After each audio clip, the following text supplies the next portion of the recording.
Rabies and Germs, welcome to Mishmashers.com, and this is the Outer Frame Podcast. I am your love interest that dies at the end, Nicholas McConnaughay, and this will be the first actual episodic podcast on Mishmashers, and it will be the only one to exclusively feature myself as host. In late 2017 and early 2018, Scott Moore and I would engage in conversation over different topics, and on occasion, I would even have discussions with my fiancée Becca Grace for the Mix and Mash podcast.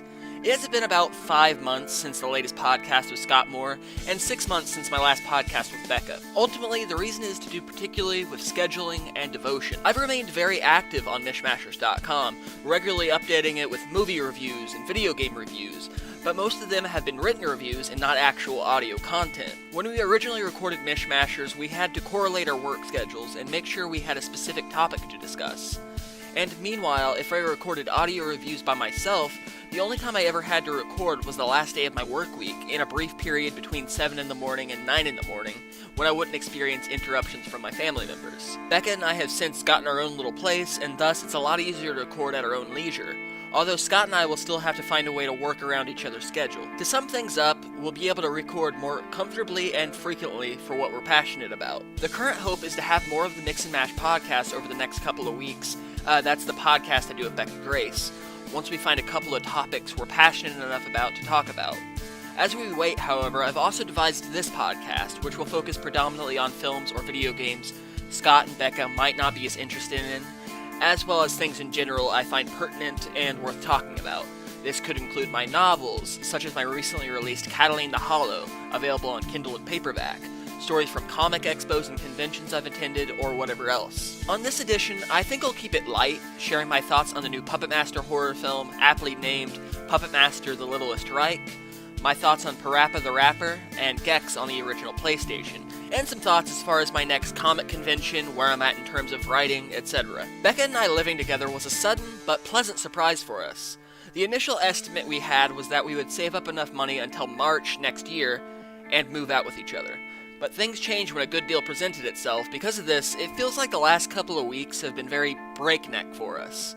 A phrase I find myself uttering again and again without exactly knowing what it means. I've been working a lot more hours at work and have, of course, had my time preoccupied with readying everything else, making it livable and whatnot. I feel like 2018 has been a very productive year for me on a personal level, but it hasn't been a very productive year for me as a writer. In 2017, I finished the first draft of my horror story, Catherine Forever with Love. I wrote the first draft of Cataline the Hollow, finished the first draft of The Kane's Files, a novel I wrote with Scott Moore, finished the first half of the Kane's Files sequel, and even started a 6th novel. This year, however, I haven't really done much at all.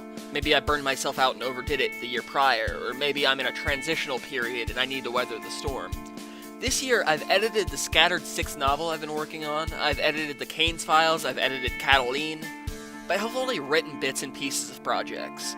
As many ideas as I have, I feel like I've struggled to find the gumption to move forward. There's been times, like years prior, I would spend on break at work writing in my notebook, like I'd constantly be writing in my notebook. I instead find myself casually sipping a Dr. Pepper with no enthusiasm to do anything. Maybe I'm just tired this year, I guess. I'm just in a tired state of mind, and I need to get out of this funk. I'll be attending my next convention in St. Louis, Illinois, alongside my older brother in late September.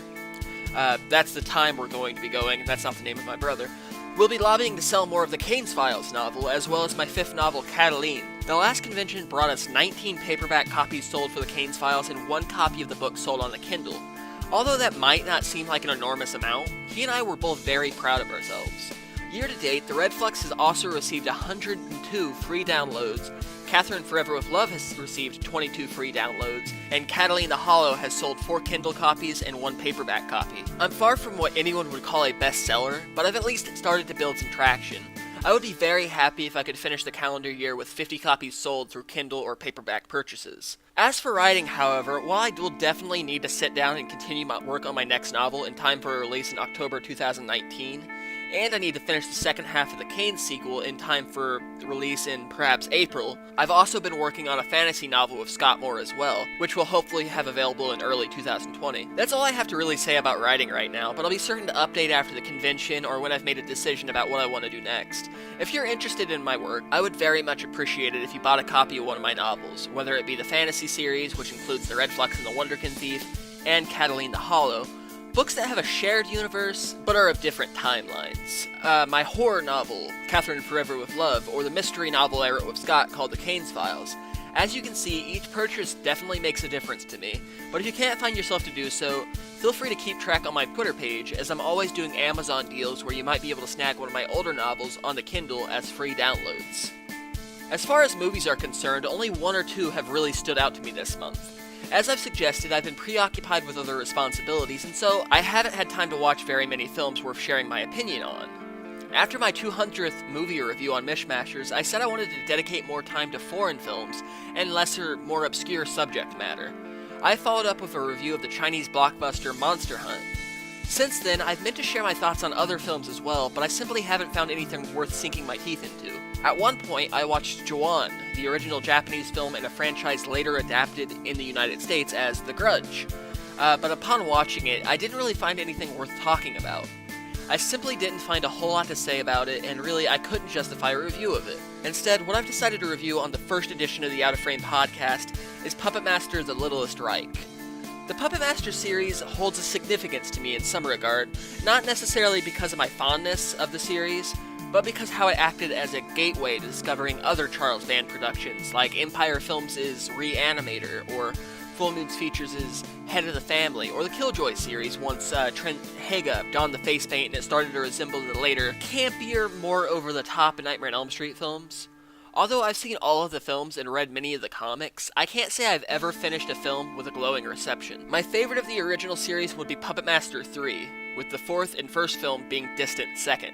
And aside from the third film, I wouldn't necessarily recommend any of them.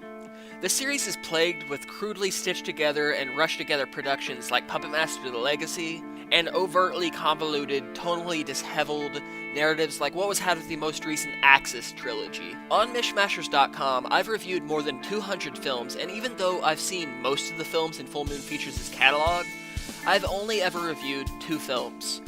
Real Evil and Evil Bong 420, which were recipients of the very bad grading when I spoke about them.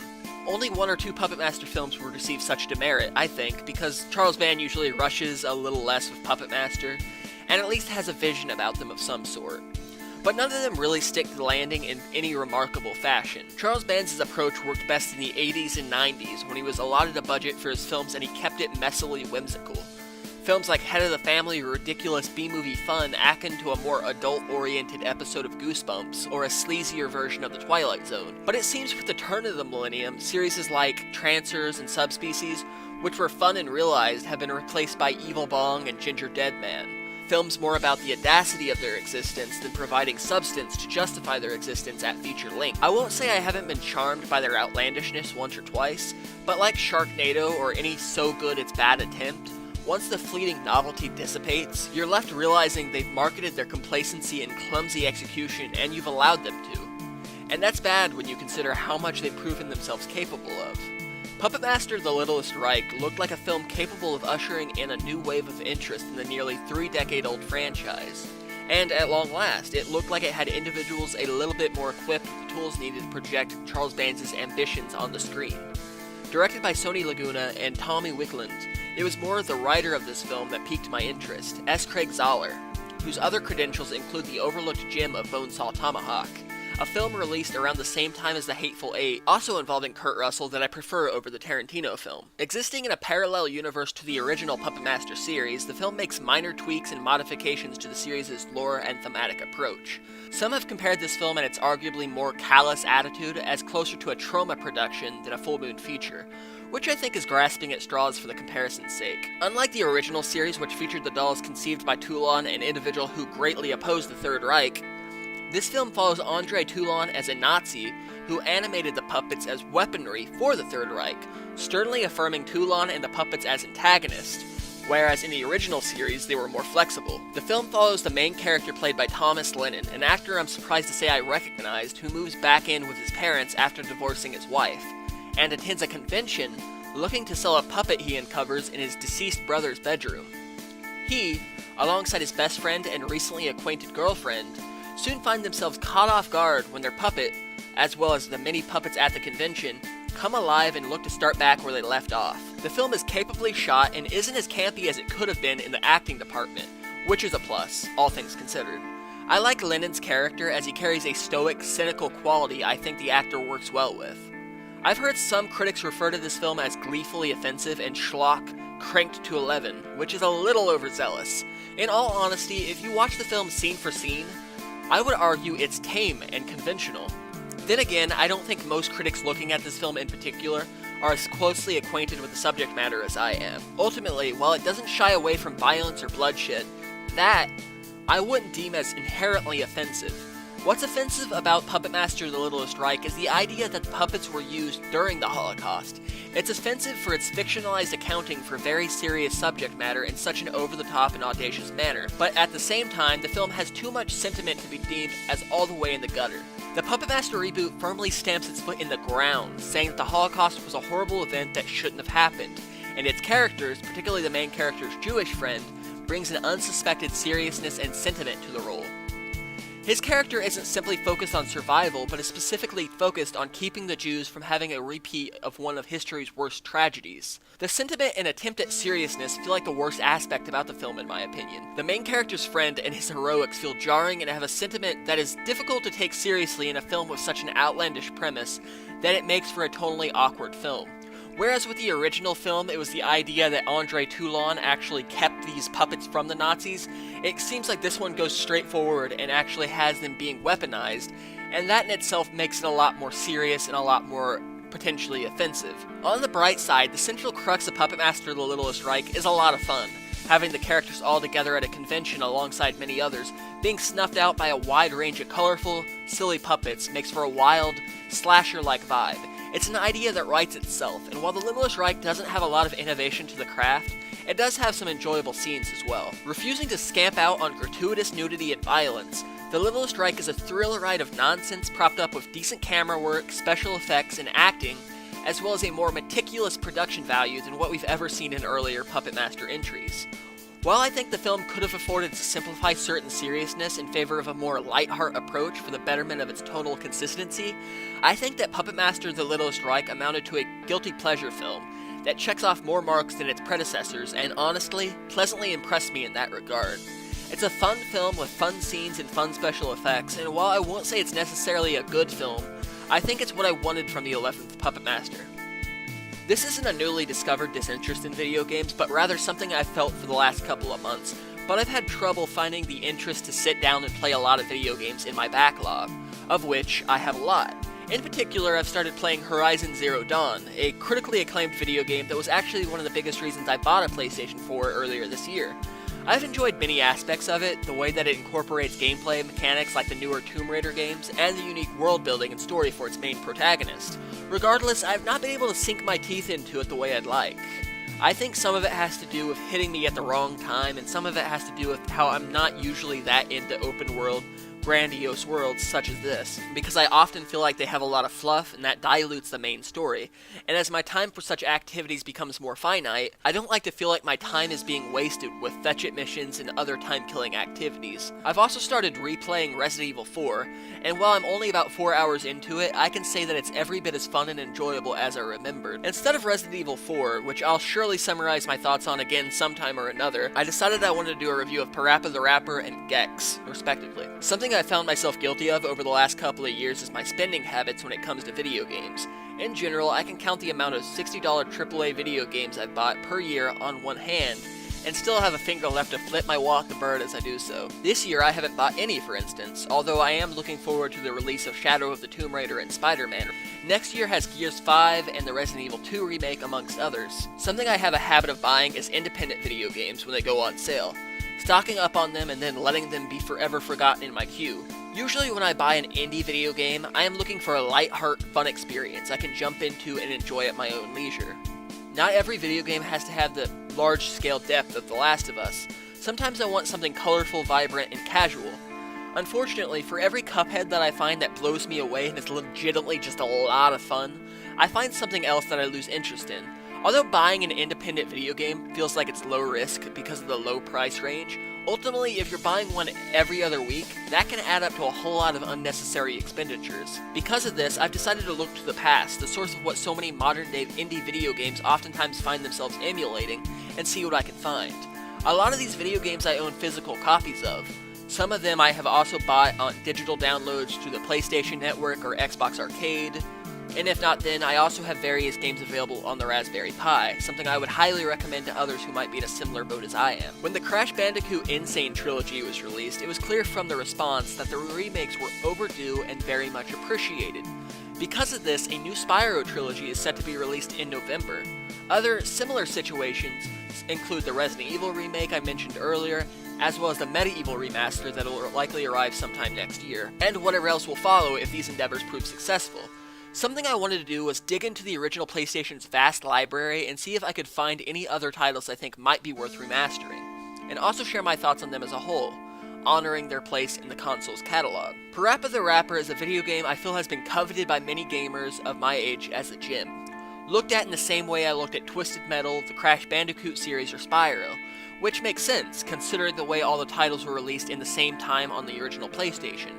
I never really had the nostalgic perspective for PaRappa the Rapper in the way many others seemed to. Although I recognized it as familiar, and while playing, the memories I had of the first level reeled back in, assuring me that I had in fact played it. Turns out though, I hadn't ever played beyond the first level, because the foggy child memories I had about PaRappa the Rapper were of a demo I'd played. PaRappa the Rapper is a rhythm game developed by Nana-on Shaw and published by Sony Computer Entertainment for the PlayStation, having a Japanese release in 1996 with other countries having to wait till a year later.